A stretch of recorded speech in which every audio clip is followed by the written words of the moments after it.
नमस्कार मित्रांनो, स्वागत आहे तुमचं आताच्या ब्रेकिंग न्यूजमध्ये। मित्रांनो, अलीकडेच सरकारने घरगुती गॅस सिलेंडरच्या किमतींमध्ये 50 रुपयांची वाढ केलेली आहे। आता LPG वितरक संघटनेने सरकारला संपाचा इशारा दिलाय। 3 महिन्यांमध्ये कमिशनसह त्यांच्या मागण्या पूर्ण न झाल्यास ते संपावर जातील असा इशारा त्यांनी दिलाय। असोसिएशनचे अध्यक्ष BS शर्मा यांनी एका निवेदनामध्ये म्हटलंय की शनिवारी भोपाळ येथे असोसिएशनच्या राष्ट्रीय अधिवेशनामध्ये हा निर्णय घेण्यात आला। त्यांनी सांगितलं की संपाचा प्रस्ताव वेगवेगळ्या राज्यातून आलेल्या सदस्यांनी मंजूर केला। LPG वितरकांच्या मागण्यांबद्दल आम्ही पेट्रोलियम आणि नैसर्गिक वायू मंत्रालयाला पत्रही लिहिलंय।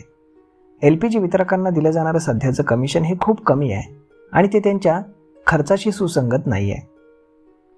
LPG वितरणावरील कमिशन किमान 150 रुपये करावं अशी मागणी करणारं पत्र युनिटनं केंद्र सरकारला लिहिलंय। पत्रामध्ये असं सांगण्यात आलंय की LPGचा पुरवठा हा मागणी आणि पुरवठ्यावरती आधारित असतो, परंतु तेल कंपन्या कोणत्याही मागणीशिवाय वितरकांना जबरदस्तीनं सिलेंडर पाठवतात, जे कायदेशीर तरतुदींच्या विरुद्ध आहे। ते ताबडतोब थांबवायला हवं।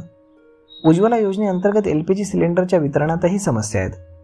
पत्रामध्ये युनिटनं स्पष्ट केलंय की जर त्यांच्या मागण्या येत्या 3 महिन्यात पूर्ण झाल्या नाहीत तर ते संपावर जातील।